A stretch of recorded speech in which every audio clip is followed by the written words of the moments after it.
The air in the carriage smells of old leather and damp wool, a scent that clings to the back of my throat like a sickness. It is the smell of transaction, the smell of being sold. Outside the window, the world is a blur of green and gray.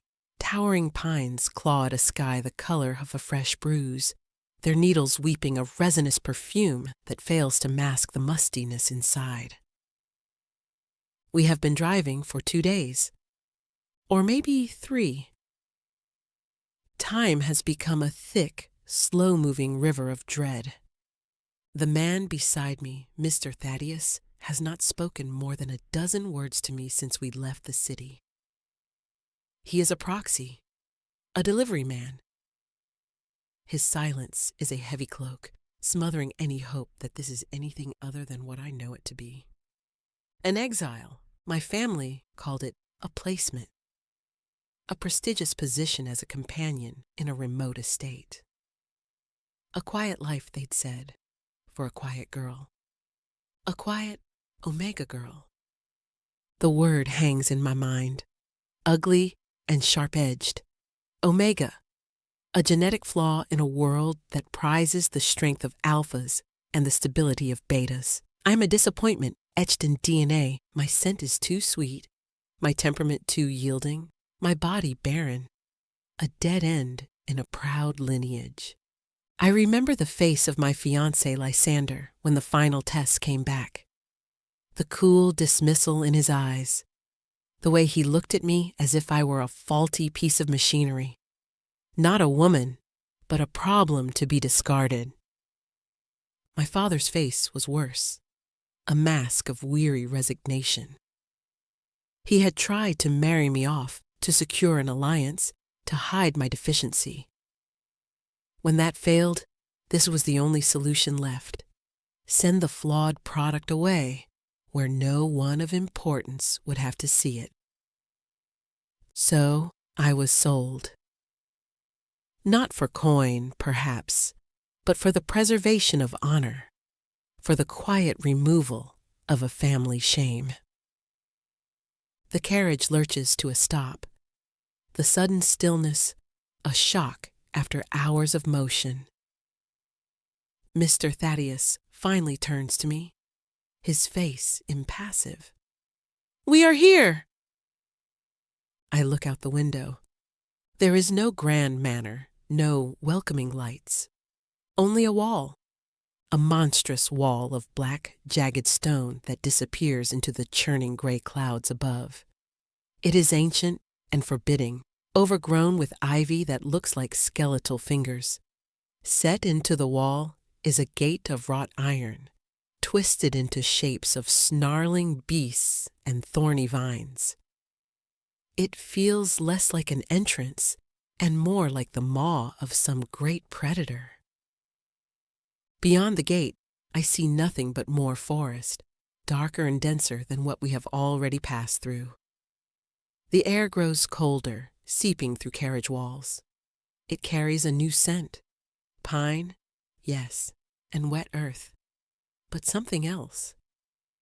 Something wild and musky and deeply unsettling. It smells of power. Mr. Thaddeus gets out, his boots crunching on the gravel. He doesn't open the gate. He simply stands before it, waiting. A moment later, with a groan of protesting metal that scrapes against my bones, the gates swing inward on their own. Magic, or something close to it. My heart hammers against my ribs, a frantic bird in a cage of bone. The stories my grandmother used to tell me, the ones my father forbade, whisper at the edges of my mind. Tales of the old world, of beings that were not human, of territories ruled by a different kind of law. He said they were just stories. The carriage rolls forward through the gates and into the gloom. The stone wall swallows the light behind us. We are in a new world now. The forest inside the walls is primeval. The trees are giants, their canopies so thick they create a perpetual twilight. Moss hangs from their branches like green, tattered shrouds. The silence here is different.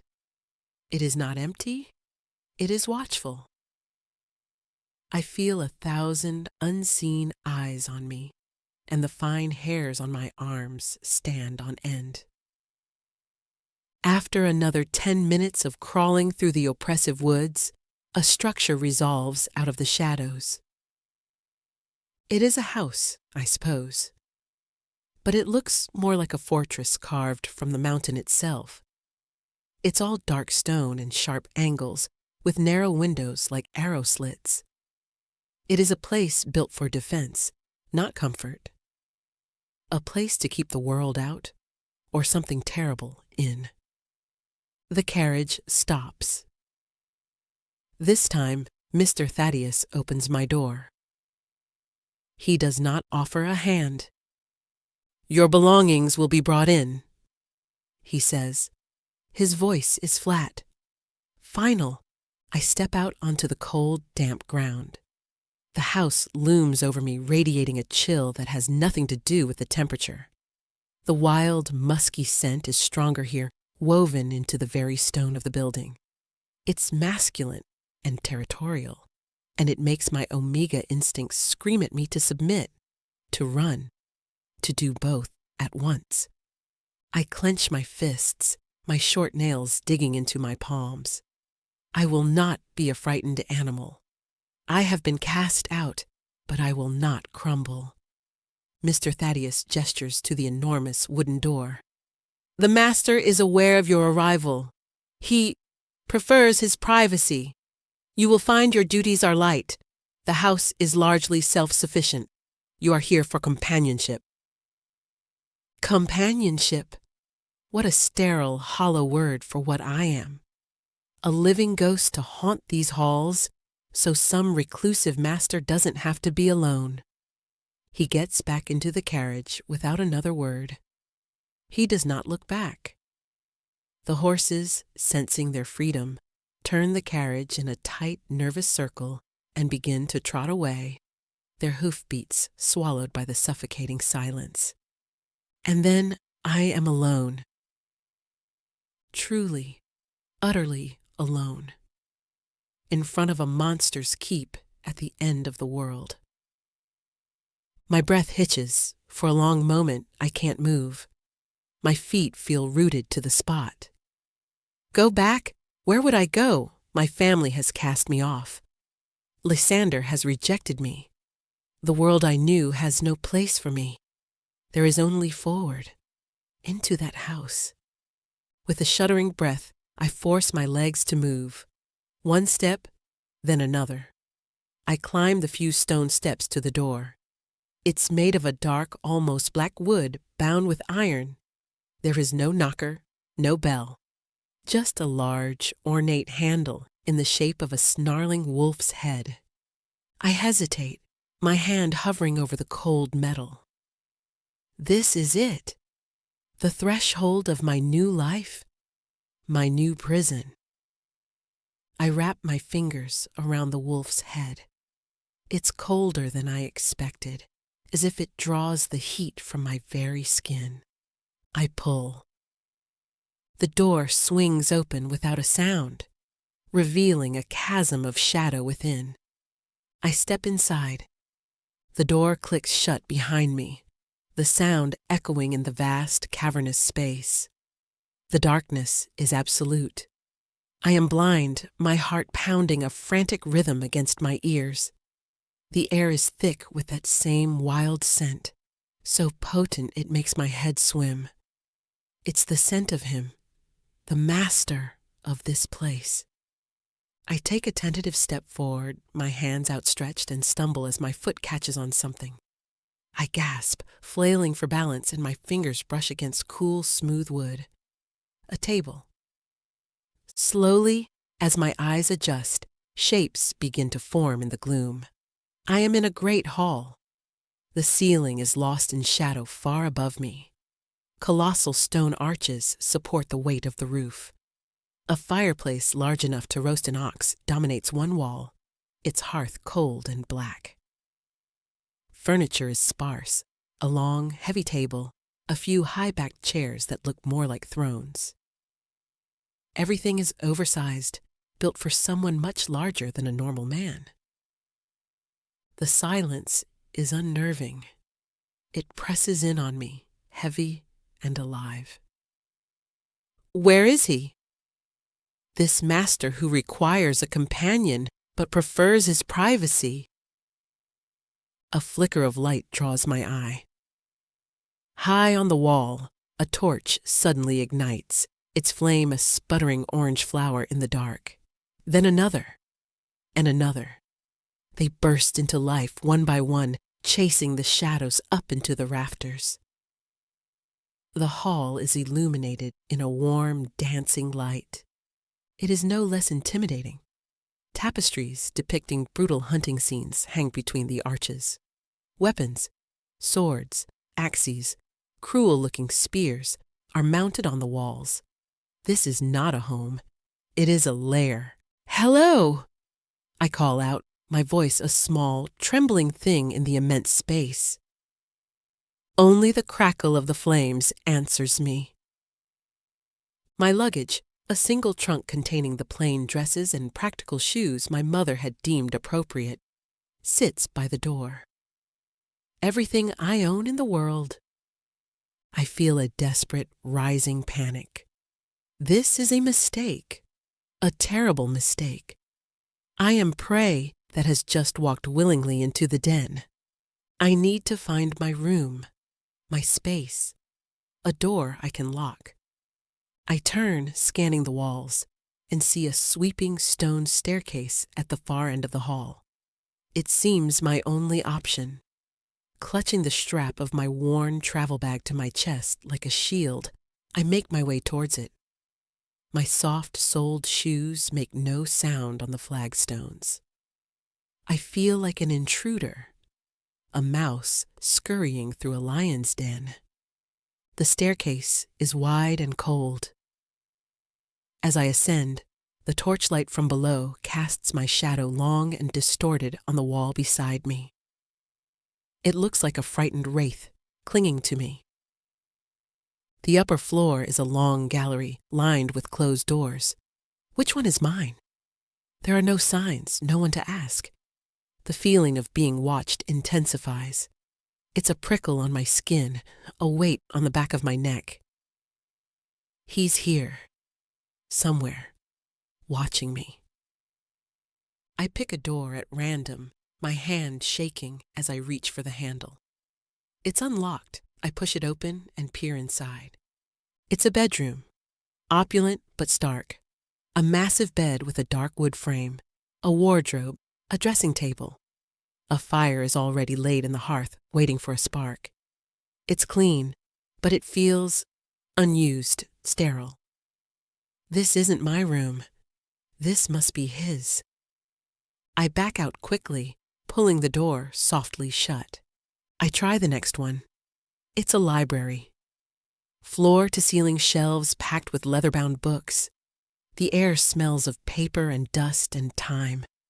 A part of me, the girl who used to hide in her grandfather's study, longs to go inside, to lose herself in stories. But I don't dare. The third door opens into a bedroom that is clearly meant for me. It's smaller, simpler. The bed is covered with a plain wool blanket. The furniture is functional, not ornate. Through a tall, narrow window, I can see the churning gray sky and the tops of the endless, menacing trees. It is stark, but it is a space, a potential sanctuary. Relief floods through me, so potent it makes my knees weak. I step inside and close the door, leaning my back against it. I listen. The house is silent. But the feeling of being watched does not fade. I survey my new cage. There's a small adjoining bathroom with a basin and a clawfoot tub, running water. A small mercy. The wardrobe is empty. The room is clean, but impersonal. A blank slate, or a blank page in a story I do not want to be in. Days begin to bleed into one another. I never see him. The master remains a ghost, a presence I feel but cannot find. Yet the house provides. Food appears in the kitchen pantry. Fresh bread, cheese, smoked meats, fruit. The fires in the main hall and my room are always lit when I wake, the flames crackling cheerfully, a stark contrast to the oppressive silence. My duties, as Mr. Thaddeus said, are non-existent. The house seems to clean itself. Dust doesn't settle. The floors remain gleaming. I am a guest, a prisoner, a companion to an phantom. Loneliness becomes my constant companion, a hollow ache in my chest that grows with each passing silent hour. I wander the vast, empty rooms, my footsteps echoing. I run my fingers over the spines of books in the library I dare not read. I trace the patterns of the ferocious beasts in the tapestries. I talk to myself, whispers at first, then full sentences, just to hear a human voice. This is absurd, I'd say to my reflection in a dusty mirror.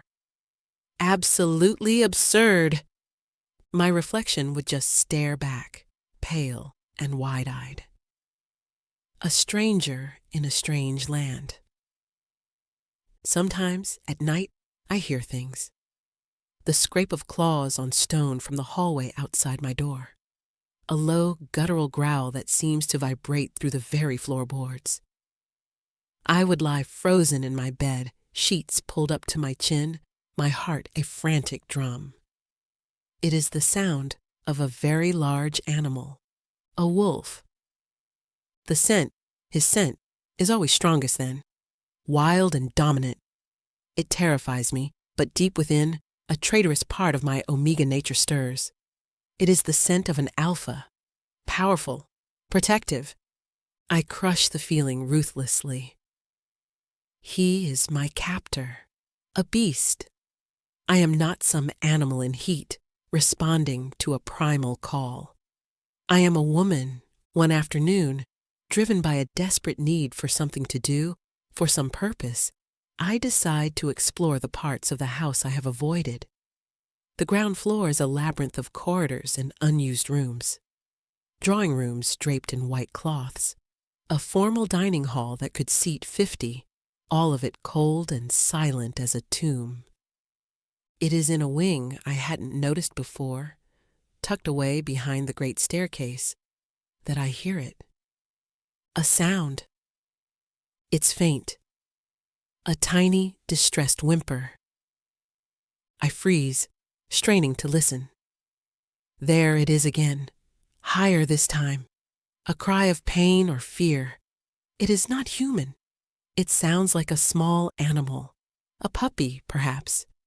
Curiosity, a feeling I thought had long been extinguished in me, flares to life. It is stronger than my fear. I follow the sound down a narrow, dark corridor. The air here is warmer. The wild scent is thick, but it's mingled with something else, something milky and young. The corridor ends at a heavy oak door slightly ajar. The whimpering is coming from inside. My hand trembles as I push the door open. The room is a nursery. That is the only word for it. The air is warm and smells of milk and clean linen. There's a small hearth with glowing embers, and in the center of the room, on a bed of soft furs, is a cradle. Not a human cradle.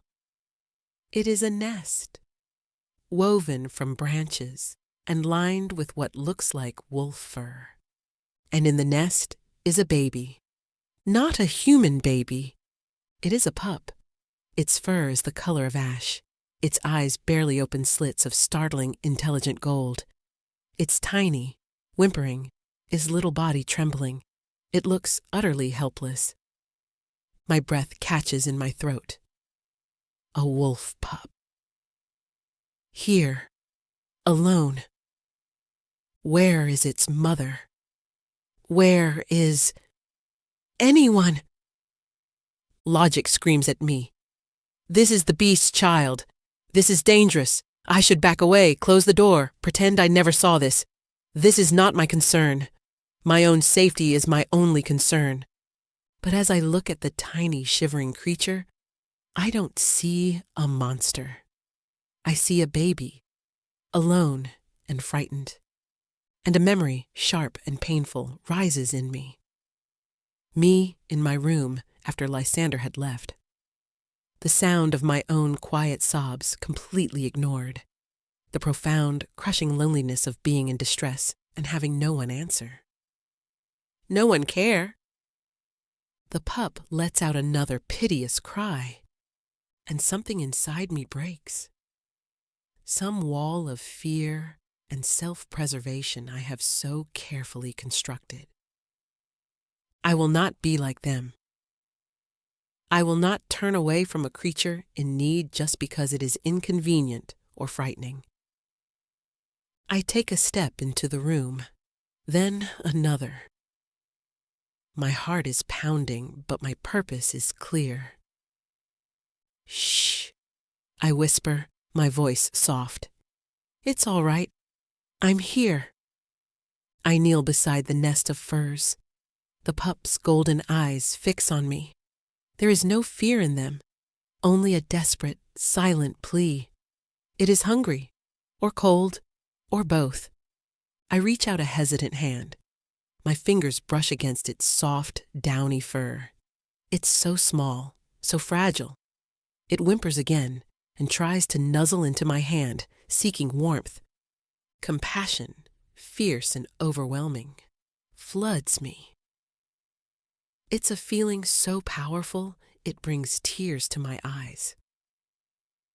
Okay, I murmur, more to myself than to the pup. Okay, what do you need? I look around the room. There's a small table with a bowl and a pitcher of what looks like goat's milk. It's still warm. He must have been here. The master. He was caring for his child and was called away. But the milk is just sitting there. The pup is too small to drink from a bowl. I dip my fingers into the warm milk and bring them to the pup's mouth. It latches on immediately, its tiny tongue rasping against my skin, suckling greedily. A wave of something primal and protective washes over me. It is a hollow echo of the motherhood I was told I could never have. I sit there on the cold stone floor, letting the pup nurse from my fingers, murmuring soft nonsense to it. For the first time since I arrived, the house does not feel empty. The silence is not oppressive. It is filled with the sound of this small, precious life. I don't know how long I sit there. Time seems to melt away. The pup, its belly full, curls up against my leg and falls into a contented sleep, its tiny flank rising and falling with each breath. A shadow falls over me. I look up.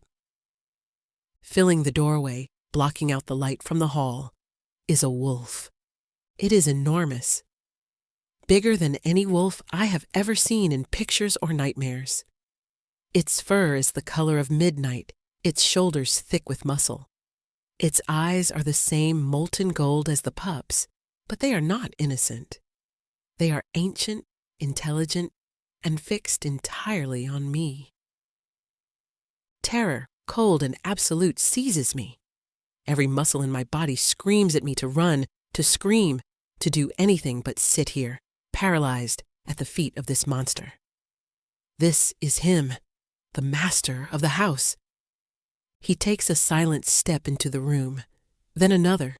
He doesn't growl. He makes no sound at all. He just moves with a fluid, predatory grace that is utterly terrifying. The pup, asleep at my side, is oblivious. My hand is still resting on its soft fur. My first instinct, sharp and overwhelming, is to protect it. I don't move, I don't breathe. I just meet the great wolf's golden gaze, and with every ounce of will I possess, I hold my ground. I am a shield for the small creature beside me. The wolf stops just a few feet away. The wild, musky scent of him fills the air, a heady mix of power and pine and damp earth. It should be terrifying, and it is. But under the terror, that strange, traitorous part of me recognizes the scent of an alpha protector. He lowers his massive head, his gaze dropping from my face to my hand, resting on his pup. He looks at the sleeping baby, then back at me. I see a flicker of something in those golden depths. Not anger, not aggression, something else. Surprise? Curiosity? He lets out a low sound, a soft chuff that is not a growl. It's a sound of inquiry. My heart is a hummingbird in my chest. I find my voice, though it comes out as a shaky whisper. "He was hungry," I say. The wolf's ears twitch. He understands. Of course, he understands. Everything about this place is steeped in a magic that defies the world I knew. He takes another slow step forward until his huge head is level with my own. I can feel the heat radiating from his body. I can smell the life on his breath. I'm so close, I could reach out and touch him. The thought is both horrifying and strangely tempting. He nudges the pup gently with his nose, a gesture of paternal tenderness that is so at odds with his fearsome appearance that it makes my throat tighten. The pup stirs, whimpering softly in its sleep, and burrows closer to my leg. The wolf looks at me again, and for a long, breathless moment, we are just there. A woman, a wolf, and a baby in a quiet, warm room. The terror begins to recede, replaced by a strange, fragile sense of peace. A silent understanding. He seems to decide something. He turns and walks out of the room, his claws making no sound on the stone. He pauses in the doorway and looks back at me, a clear, silent command. Follow. My mind reels. Follow him? The beast? But he is not just a beast. He is a father, and he has not harmed me. He has accepted my presence. With trembling hands, I gently scoop up the sleeping pup, nestling it in the crook of my arm. It feels impossibly right. I gather the nest of furs around it to keep it warm. I stand up, my legs shaking, and I follow the great black wolf out of the nursery. He leads me not to the cold grandeur of the main hall, but to a smaller, more intimate sitting room I hadn't discovered. A fire is roaring in the hearth. There are comfortable-looking chairs and a soft rug on the floor. It feels like a living space, a true heart of the home. He goes to the fireplace and lies down, his massive body curling into a posture of rest, though his golden eyes never leave me. He watches as I gently place the pup, still wrapped in its furs, onto a thick rug near the warmth of the fire. He has brought us here, to this room. He has brought us into his space. This is not the action of a captor with a prisoner. This is something else entirely. I sink into one of the chairs, my body exhausted from the adrenaline and the emotion of the day. The great wolf lies by the fire. The pup sleeps soundly, and a strange, tentative truce settles over the room. I have crossed a threshold. I came to this house a victim, a piece of chattel. But in a dusty, forgotten room, by choosing compassion over fear, I have become something else. I don't have a name for it yet, but for the first time in a very long time, it feels a little like hope. Life finds a new rhythm, a strange, silent, domestic routine.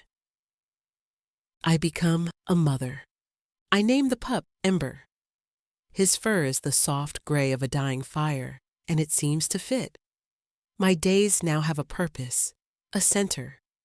I feed Ember, carefully using a strip of soft cloth soaked in the warm goat's milk that appears without fail every morning in the nursery. I clean him. I hold him. I whisper stories to him, the same ones my grandfather used to tell me. Tales of mischievous sprites and honorable dragons. And he is always there. The wolf, my silent, watchful guardian. He never leaves us. He follows me from room to room, a huge dark shadow at my heels. When I sit by the fire with Ember sleeping in my lap, he lies at my feet, his massive head resting on his paws, his golden eyes watching me. When I walk the echoing halls, he pads silently behind me. The fear I once felt has been replaced by a strange, deep-seated comfort.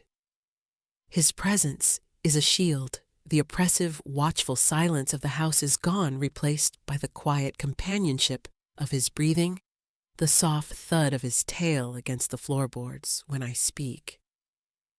I start talking to him too. At first, it feels foolish, confiding in a wild animal. But his gaze is so intelligent, so intent, it feels like he understands every word. He has your eyes, I tell him one evening, stroking Ember's downy head as he sleeps. The wolf, lying by the hearth, lifts his head, his ears perked. They're beautiful, like liquid gold. A low rumble vibrates in his chest, a sound of contentment. I tell him things I have never told anyone. I tell him about my family's disappointment, the cold weight of their shame. I tell him about Lysander, about the humiliation of being rejected, of being deemed unworthy. I tell him about the crushing loneliness, the feeling of being invisible. They never saw me, I whisper, my voice thick with unshed tears. They just saw a problem, a flaw. I look at the wolf, at his steady, unwavering gaze. You see me? I say, the truth of it hitting me with surprising force. Don't you? He makes that soft, chuffing sound again and shifts closer, resting his heavy head on the arm of my chair, his nose just inches from my hand. The musky, wild scent of him is no longer frightening. It is the scent of safety, of home. Tentatively, my heart stuttering, I reach out and rest my hand on his head. His fur is thick and surprisingly soft beneath my fingers. It's like touching living midnight. He doesn't flinch. He doesn't move at all. He just closes his eyes and leans into my touch with a soft sigh that is achingly vulnerable. A connection sparks between us, a fragile, unspoken thing that is more real than any conversation I have ever had. In this silent house, with a beast for a guardian and a pup for a child, I am not lonely. I am seen. Ember grows with an impossible speed. Within a week, his eyes are wide open, and he is tumbling and playing, his little paws unsteady. His teeth are coming in, sharp little needles that he tests on my fingers with gentle nips. His healing and growth are unnatural, magical. The wolf's intelligence is equally unnerving. One afternoon, I'm in the library, finally daring to pull a book from the shelves. The air has a sudden chill, and I shiver, wrapping my arms around myself. I think aloud, I should have brought a shawl. A few minutes later, the wolf appears in the doorway, a thick woolen shawl I'd left in my room held gently in his mouth. He drops it at my feet and looks at me expectantly. I stare at the shawl, then at him, my mouth agape. How? He just lies down, his tail giving a single, satisfied thump. Fear has no place here anymore. It has been crowded out by wonder, by a tentative, blossoming affection that I am too afraid to name. I am falling in love with a ghost, with a presence, with a great black wolf who listens to my secrets and keeps me warm. One night, a storm breaks over the forest. Wind howls around the stone house like a grieving spirit. Rain lashes against the windows. Thunder cracks, rattling the very foundations of the building. Ember whimpers in his sleep, disturbed by the noise. I scoop him up, holding him close, rocking him gently. The wolf rises from his spot by the fire and comes to my side, pressing his solid, warm body against my legs, a living anchor in the storm. Another clap of thunder, louder this time, makes me jump, a small cry escaping my lips. I have always hated storms. They remind me of the shouting in my childhood home, the slamming doors, the feeling of being small and helpless in the face of a rage I couldn't understand. The wolf nudges my hand with his wet nose, his golden eyes full of a concern that is profoundly, achingly human. "It's all right," I whisper, more to him than to myself. "I'm all right." But I'm not. A tear escapes and traces a cold path down my cheek, then another. Soon, quiet sobs are shaking my body, the culmination of weeks of pent-up emotion, grief for the life I lost, fear for the future I can't see, and a strange, overwhelming gratitude for this bizarre, peaceful sanctuary I have found. The wolf makes a low, distressed sound in his throat. He rests his heavy head in my lap, next to the sleeping pup. I bury my free hand in the thick fur of his neck, clinging to him as the storm rages outside and inside me. He is my comfort, my confidant, my protector. In the heart of the storm, I realize the truth. I am no longer a prisoner here. I am home. The knock on the door is so alien, so out of place in my silent world, that at first I think I have imagined it. It comes again, louder this time. A sharp, impatient rapping that echoes through the great hall. I freeze in the sitting room, Ember stirring in my lap. The wolf, Zephyr, for that is the name I have given him in my heart, a name that feels strong and ancient, like him, is instantly on his feet. A low, menacing growl rumbles deep in his chest, a sound I have never heard from him before. The fur along his spine bristles. Who could be out there? Mr. Thaddeus would not return. No one knows I am here. The knocking becomes a pounding. "Seraphina! I know you're in there! Open this door!" The voice. Ice floods my veins. I know that voice. It is laced with the same arrogance, the same proprietary tone that I have spent months trying to forget. "Lysander!" Zephyr's growl deepens, vibrating through the floor. He looks at me, his golden eyes blazing with a protective fury that is terrifying and beautiful. He takes a step towards the hall, a clear intention to meet the threat head-on. "No," I whisper, my voice tight with panic. "No, Zephyr, wait." He can't go out there. Lysander is from my world, a world of cruel logic and cold iron. He won't understand. He will see a monster. He might have a weapon. "Seraphina!" Lysander's voice is closer now, shouting through the door. "Don't be a fool! I've come to take you home. Your father has come to his senses." Home. The word is a bitter poison on his tongue. Zephyr ignores my plea. He stalks out of the sitting room, a silent black wraith of righteous anger. I scramble to my feet, placing the now awake and whimpering Ember into the safety of the nest by the fire, and run after him. I reach the great hall just as the main door splinters inward, torn from its hinges by a brutal kick. Lysander stands framed in the doorway, his handsome face twisted in a sneer.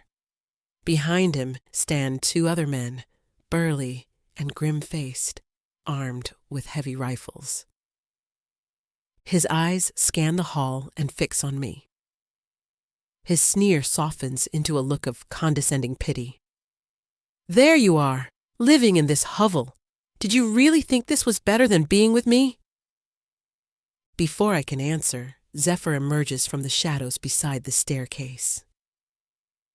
The air is sucked from the room. Lysander's men gasp, their knuckles white on their rifles. Lysander himself takes a step back, his face draining of all color. The sheer size of Zephyr, the palpable aura of ancient power that radiates from him, is enough to stop any man's heart. "What in the hells is that?" Lysander breathes, his arrogance replaced by raw fear. Zephyr does not wait. He does not hesitate. With a roar that is the sound of the forest's own fury, he lunges. It is a blur of black fur and righteous violence. He is not an animal. He is a force of nature. He slams into the two armed men before they can even raise their weapons, sending them flying like dolls. Bones crunch. Men scream, a sound that is quickly cut off. Lysander, recovering from his shock, fumbles inside his coat. He pulls out not a gun, but a knife. Its blade gleams with a sick, silvery light. Silver. The old tales. The forbidden stories. They were all true. "Zephyr! No!" I scream, my voice lost in the chaos. Zephyr turns on Lysander, the source of the intrusion, the one who dared to call my name. He leaps, jaws wide, aiming for Lysander's throat. Lysander, in a moment of pure, panicked reflex, thrusts the silver knife forward. It sinks deep into Zephyr's shoulder. A sound tears from Zephyr's throat, a sound of agony and shock that rips through me as if the blade has pierced my own flesh. He stumbles back, his massive form faltering. The silver is a poison. I can see it, smoking where it meets his flesh, eating away at him. Lysander doesn't press his advantage. He turns and flees, scrambling out of the broken doorway and vanishing into the gloom, a coward to the very end. Zephyr sways on his feet, the silver-handled knife buried in his shoulder. He looks at me, his golden eyes clouded with pain. He takes a step, then another before his legs buckle. He collapses onto the cold stone floor with a heavy, final thud.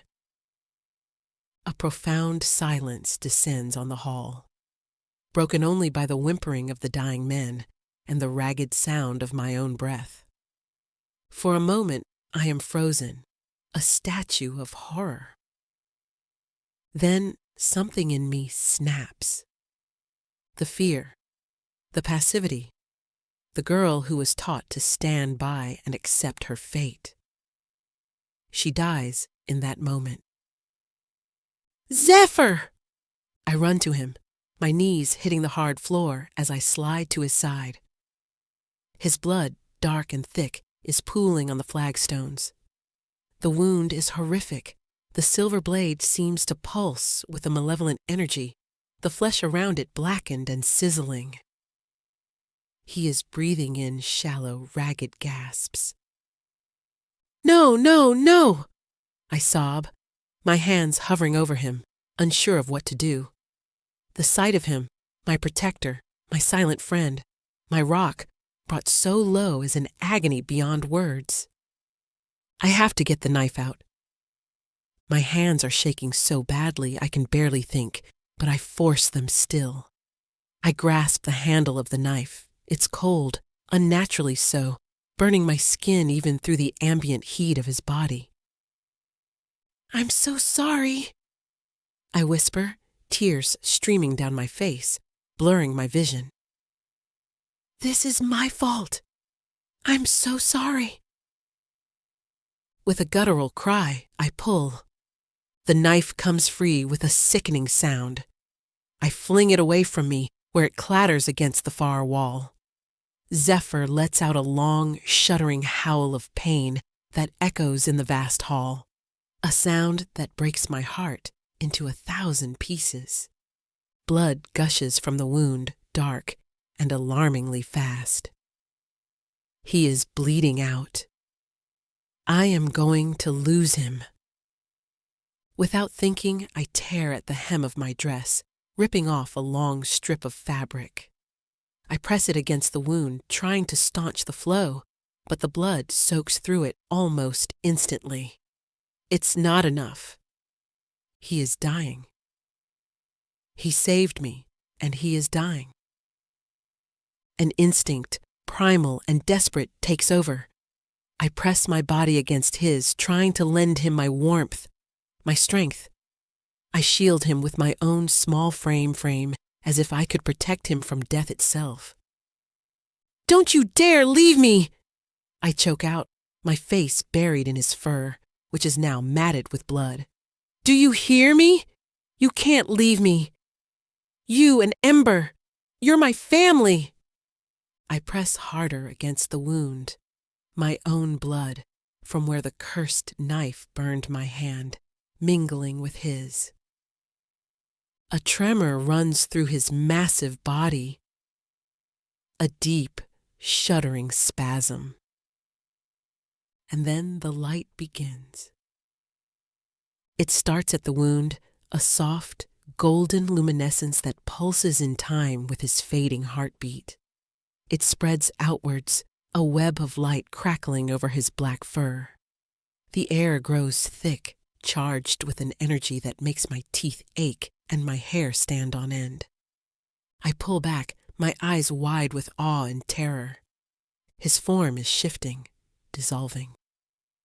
Bones crack and reshape with sounds that are both horrifying and sacred. The black fur recedes like a dying shadow, revealing pale skin beneath. The massive wolf skull elongates and softens, the snout pulling back, the feral lines melting into the features of a man. I am kneeling on the floor of a blood-soaked hall, watching my wolf die, and watching a man be born from his pain. The transformation is agonizingly slow, then terrifyingly fast. Where a giant wolf lay bleeding, there is now a man. He is naked, sprawled on the cold stone, his body a canvas of taut muscle and old scars. His hair is as black as his pelt, long and tangled, plastered to his skin with sweat and blood. The horrific wound is still in his shoulder, but it is a wound in human flesh now, ugly and deep. He is devastatingly beautiful, and he is dying. He shudders, and his eyelids flutter open. I stop breathing. They are the same eyes, molten gold, ancient, intelligent, and filled with an impossible, soul-shattering pain. His gaze finds mine. His lips, pale and bloodless, part. "Seraphina!" he rasps. My name, on his tongue, in a voice that is a low, rough baritone, like stones grinding together deep underground. The world tilts on its axis. The wolf, the master, the father, the man, they are all one. Zephyr. Shock holds me paralyzed for a heartbeat. Then the reality of the situation crashes back in. He is wounded. He is exposed. He is vulnerable. I scramble to my feet, my mind racing. I need to get him warm. I need to clean the wound. I don't know what I need to do, but I have to do something. I run from the hall, my bare feet slipping in his blood. I race to the sitting room, my heart a frantic drum against my ribs. Ember is crying in his nest, sensing the wrongness, the terror in the air. Shh, little one, it's going to be all right. I lie, my voice shaking. I snatch up the heaviest wool blanket I can find and race back to the hall. He hasn't moved. His eyes are closed now, his breathing terrifyingly shallow. The two men Lysander brought are still and silent in the shadows. I force myself not to look at them. They don't matter. Only he matters. I kneel beside him and gently, awkwardly wrap the heavy blanket around his body. His skin is clammy and cold, but a feverish heat radiates from the wound. My fingers brush against the hard muscle of his chest, and a jolt, electric and intimate, shoots up my arm.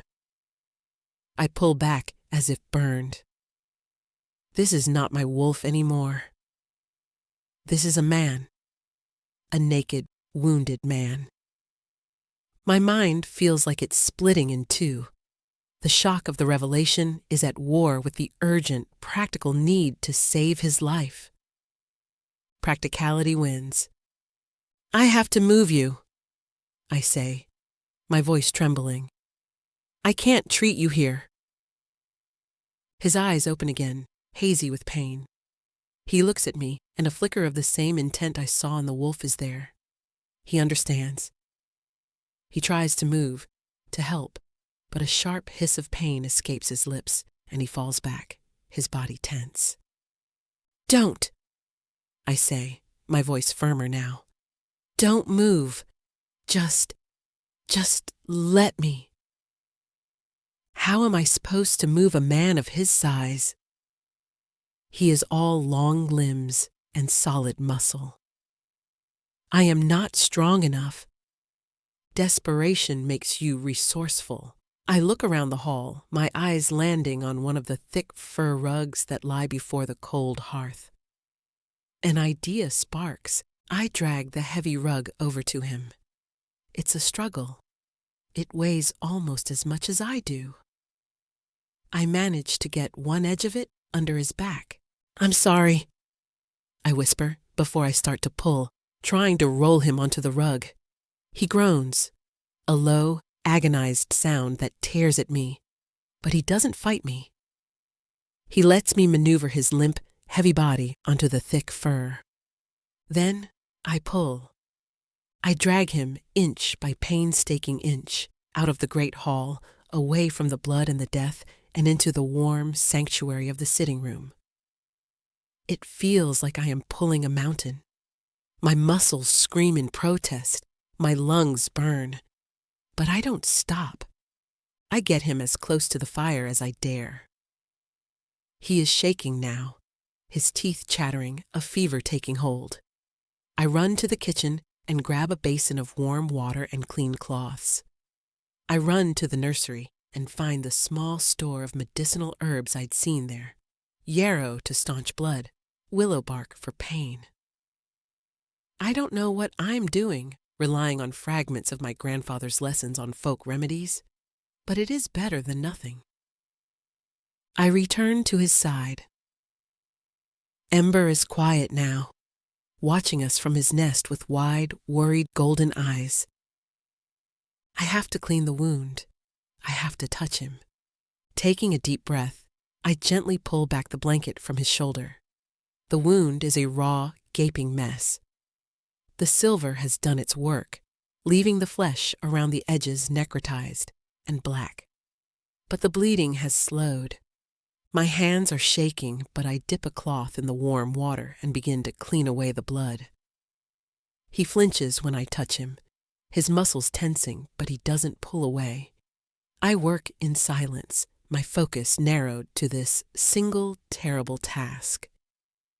I clean the wound as best I can, my touch as gentle as I can make it. He watches me the entire time, his golden eyes never leaving my face. His gaze is heavy, filled with 1,000 things I cannot begin to understand. Pain, gratitude, guilt. When the wound is clean, I crush the herbs and make a crude poultice, packing it into the raw flesh. He hisses, his whole body going rigid, but he endures it. I bind the wound with fresh strips of cloth torn from a linen sheet. My work is done. There is nothing more I can do. I sit back on my heels, exhausted, drained, and covered in his blood. My whole world has been upended in the space of an hour. The wolf I had come to love, to trust with my secrets and my heart, is a man, a shapeshifter, a being of myth and legend. And he knows my name.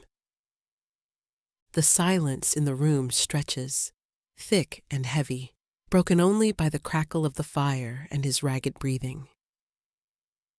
You knew, I whisper, the question hanging in the air between us. You knew who I was. He closes his eyes for a moment, a spasm of pain crossing his face. When he opens them, the haze is clearer. The intensity is back. From the moment you arrived, he says, his voice a hoarse rasp, I smelled you. My mate. Mate. The word hangs in the air. It's a word from the old stories. A word of destiny, of soul-deep connection, of a bond that cannot be broken. All the pieces click into place. The feeling of being watched. The instant comfort I felt in his presence. The way my own omega instincts, long dormant and shamed, had responded to his alpha scent. The impossible sense of safety I felt with a creature who should have terrified me. It wasn't just compassion. It wasn't just loneliness. It was this fated thing. My mind reels. I feel faint. I put a hand on the floor to steady myself. He sees the shock on my face, the dawning horror and confusion. A look of profound guilt, of deep, wrenching sorrow clouds his features. I never meant for you to find out this way, he whispers, his voice cracking. I am a monster, Seraphina. I brought you to a monster's world. He tries to push himself up to move away from me, as if my proximity is a contamination. You should leave. I will have you taken back. You deserve a normal life, a safe life. Leave? The word is a physical blow. Leave him? Leave Ember? Leave this strange, violent, beautiful world where I have, for the first time, felt seen? Go back to the cold indifference of my family? To the world that discarded me like trash? The shock recedes, and in its place, a fierce, protective anger rises, an anger I have never felt before. No, I say, my voice quiet but unyielding. He stares at me, confused. No! I'm not leaving, I say, my voice growing stronger. I crawl closer to him until I am right beside his head. I look him directly in those stunning, tormented golden eyes. Do you think I'm afraid of you? You should be, he says, his voice rough with self-loathing. You saw what I did, what I am. I saw you protect me, I counter, my voice ringing with a conviction that surprises me. I saw you protect our family, the only family I have. His breath hitches. The word our hangs between us, a fragile bridge. That man Lysander, I continue, the memory of his sneer fueling my fire. He represents the world you want to send me back to. A world that thinks I am worthless because I am an omega. A world that sees me as a broken thing to be hidden away. Here, with you, I have not felt broken. I have felt whole.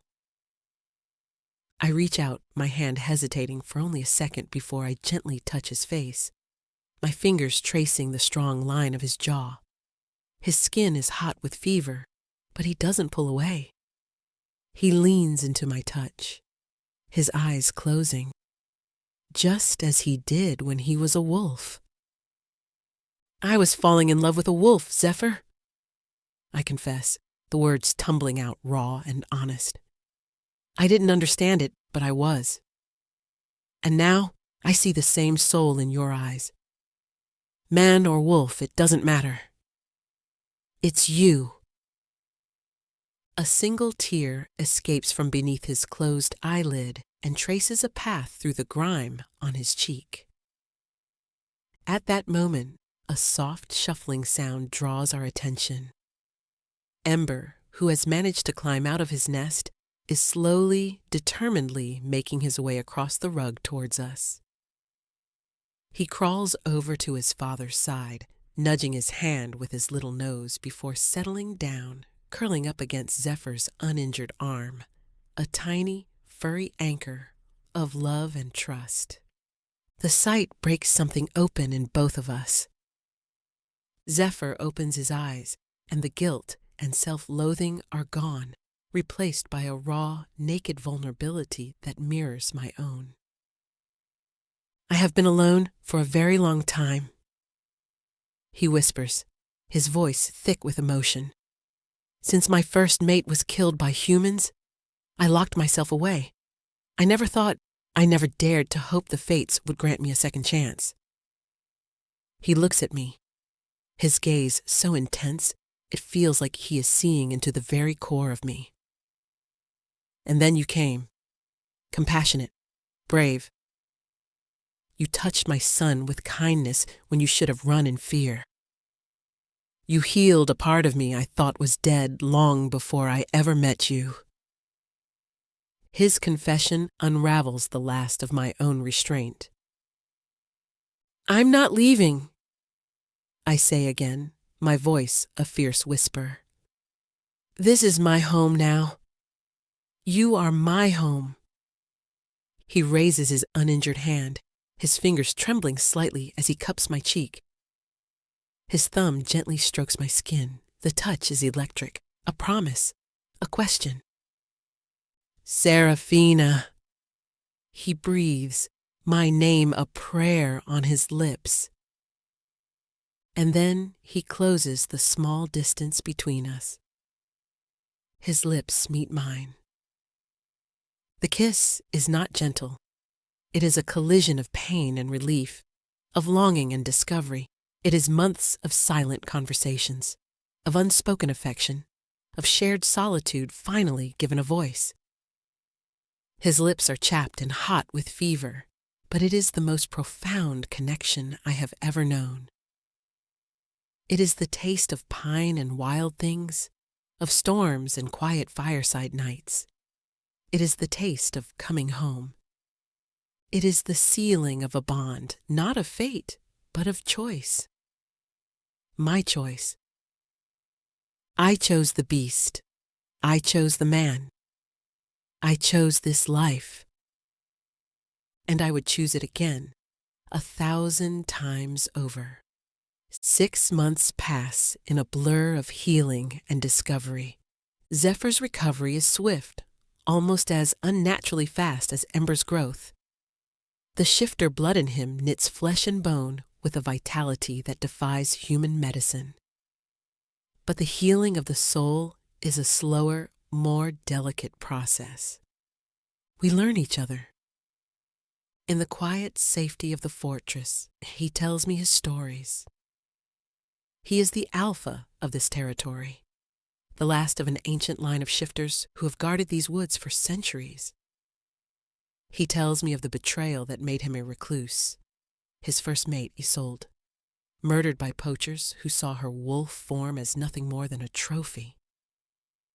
His grief had turned to stone, encasing his heart, until the fates, in their infinite and cruel wisdom, had sent him a son from that lost love, and then a second chance mate, me. I, in turn, teach him the quiet language of touch without prelude, of companionship without expectation. I read to him from the books in the library, my voice filling the silence he had lived in for so long. We walk the woods together, he in his human form, his hand clasped firmly in mine. He shows me the secrets of the forest, the hidden waterfalls and sun-dappled glades. He is no longer just a presence or a protector. He is my partner, my friend, my love. He shifts from me sometimes in the soft light of dusk. The transformation no longer frightens me. Watching the man I love become the wolf I first fell for is a miracle I never tire of. We run together, me on my own 2 feet, laughing as the great black wolf and a now gangly adolescent pup race ahead of me through the trees.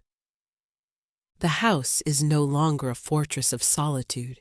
It is filled with life, with Ember's happy yelps, with the sound of Zephyr's low laughter, with my own voice, clear and confident. One crisp autumn morning, Zephyr leads me to a clearing deep within the walls of the estate. A small gathering of people are waiting. They are like him. Their eyes hold an ancient light. Their movements have a feral grace. His pack, the few families who remain under his protection. They look at me, a fragile human with cautious curiosity. I feel a flicker of the old fear, the old feeling of being judged. Zephyr stands beside me, his arm a solid, warm weight around my waist. He speaks to them in a language that is both guttural and melodic, the old tongue of his people. I don't understand the words, but I understand the tone. It is a declaration. He turns to me and slips a simple, carved wooden ring onto my finger. It is warm from his touch. "My heart," he says, his voice for me alone. "My soul, my Luna." The pack members bow their heads, one by one, a gesture of respect, of acceptance. I am not an outcast here.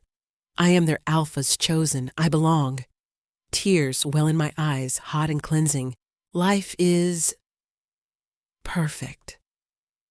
So perfect that I almost forget the world outside these stone walls exists. Almost. A formal-looking carriage, much like the one that brought me here, arrives one afternoon.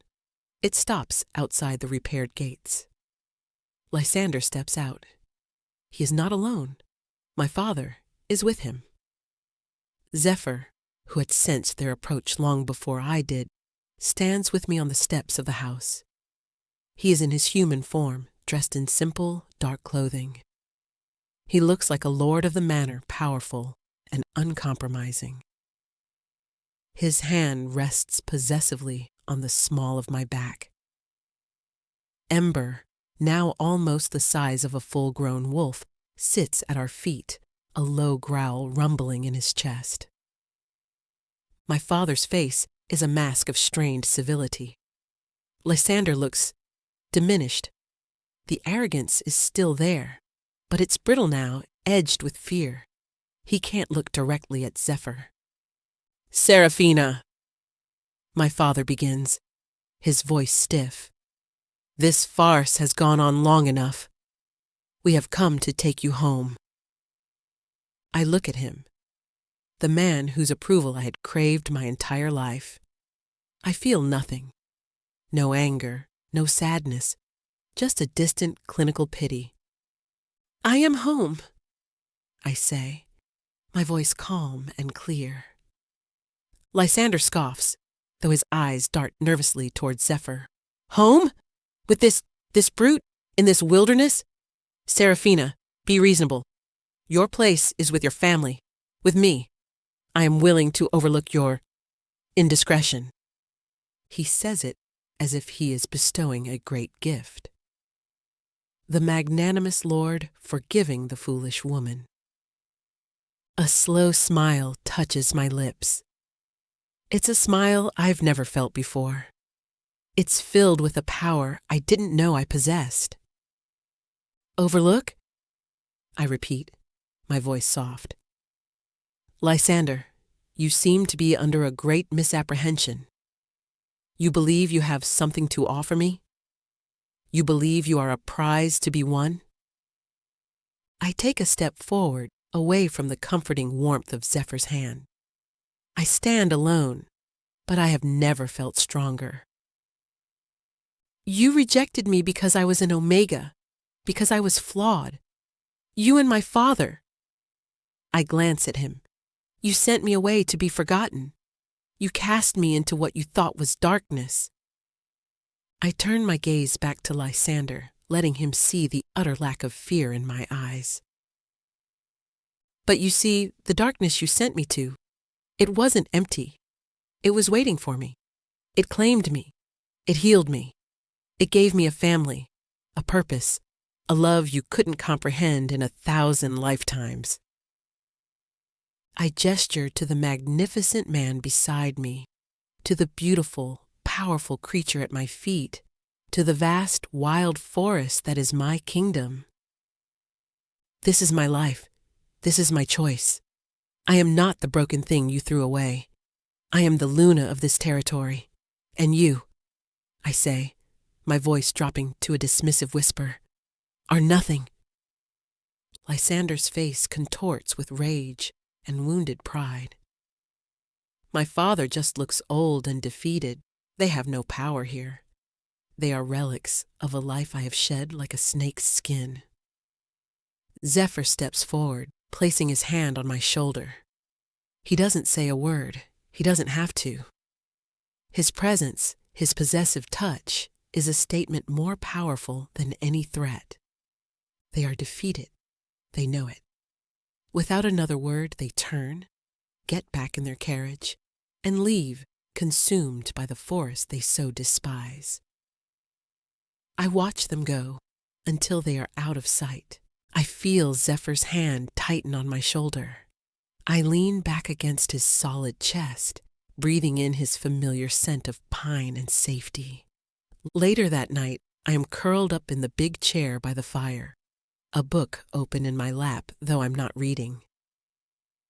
Zephyr sits on the floor, his back against the chair, his head resting on my knees. Ember is sprawled out on the rug, a great furry beast, twitching in a dream of chasing rabbits. It is a portrait of perfect, profound peace. I run my fingers through Zephyr's thick black hair. I think about my journey, about the terrified, lonely girl in the carriage. She seems like a stranger to me now. I was sent here as a punishment, an exile. I was deemed weak, a flaw in the bloodline.